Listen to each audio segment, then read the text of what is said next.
ماوەی دوو ڕۆژە فەرمانبەرانی دیوانی پارێزگای هەڵەبجە چوونەتەوە ماڵەوە و دەوام ناکەن بەهۆی ئەوەی کە هەڵەبجە بێ پارێزگار و جێگرەکەیەتی لە 22 مانگی ڕابردووەوە هیچ واژۆیەک لەسەر هیچ مامەڵەیەکی هاوڵاتیان نەکراوە و هەروەها فەرمانبەران نەیانتوانیوە موچەی ئەم مانگە وەربگرن لەبەرەوەی کە پێویستە یاخود پارێزگار یاخود جێگرەکەی واژوو لەسەر پێدانی موچەکانیان بکەن و ئەمەش بۆتە هۆی گرفت و ئەوان نەیانتوانیوە تاوەکو ئێستا موچەکانیان وەربگرن و هیچ مامەڵەیەکیش ڕایی نەکراوە بەهۆی خانەنشینبوونی پارێزگار و جێگرەکەیەوە. من زانیاری زیاتر لە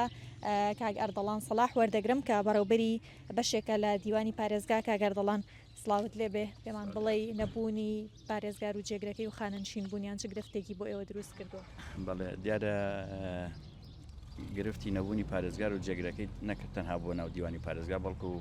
گرفتی سەرەکی بۆ سەرجەم بەڕێوەبەری گشتەکانی ناو سنووری پارێزگای هەڵەبجە دروست کردووە، چونکە لە ڕووی کارگەڕیەوە گشتاندنێک بێت لە ئەنجومەنی وەزیرانیا لە وەزارەتەکانەوە کە پارێزگا گشتاندن بکە،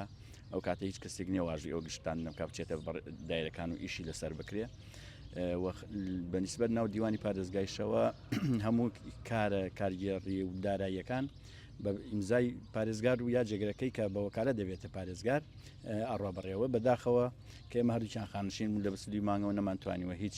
ئیجاعاتێ بکەین، ئەوە تاکە ئەبواە کە دوێنێ وەزارەتی ناوخۆ کاتی موچی بووە ئێمە وەکو دیوانی پارێزگا نەمانتوانین فەرمانبەرەکانمان موچە وەربگرن بە حکمەوەی کە کەسێک نە بۆ واژووی چەکی موچەمان بۆکە. ئەمە هەرەمەنیە لێرەدا بۆ موچەی مانگی دوژ دیسانەوە گرفت دروستە بێتەوە بۆ فەرمانبەرەمان، چونکە بۆ خۆتان نزانن لیستی موچە پێشوەخت دەچێتە گەنجینەکان کە کەسێکی ژنەوە ئیمزای لیستی موچەمان بۆ کاکە بچێت بۆ گەنجینە بۆ موچەی مانگی دوش. ئەم گرفتانە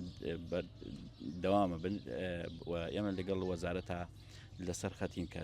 پەلە بکرێت لەوەی کە کەسێک دابلێ، بەڵام بەداخەوە ینی ئەو هەموو ڕاوێژکاری یاساییە و ئەو فەرمانگە یاسایانی کە لە ئەنجومەنی وەزیران و وەزارەتی ناوخۆان ینی ئەوە پێشوەخت بیرێکیان لەوە بکردایەتەوە کە گرفت بۆ پارێزگایەکی وەکو هەڵەبجە دروستە بێ کە ئێمە بەکەم تەرخەمێکی ئیداری ئەزانین بەڕاستی نەبووایە بۆ شێوازە مامەڵە لەگەڵ هەڵەبجەیە بکرێ و بە تایبەتیش کە فەرمانبەرانی دیوانی پارێزگا کە هەمووی هەفتا فەرمانبەرە زۆربەی زۆری لە ساڵی 2015 دامەزراون و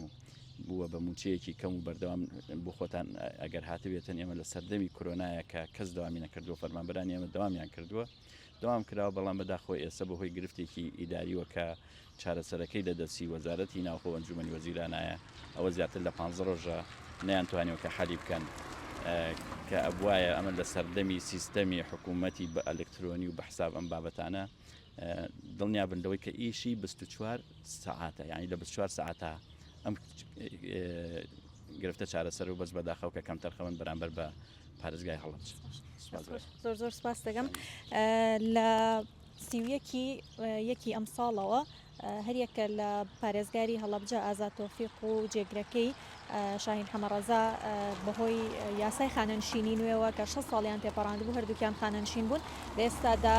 پارێزگای هەڵەبجانە پارێزگاری هەیە و نە جێگی پارێزگار و تاوەکو ئێستا هیچ کەسێکی ژڕانە سپێردراوە کە وەکو پارێزگاری بە وەکالەت کاروبارەکان ئەنجام بدات.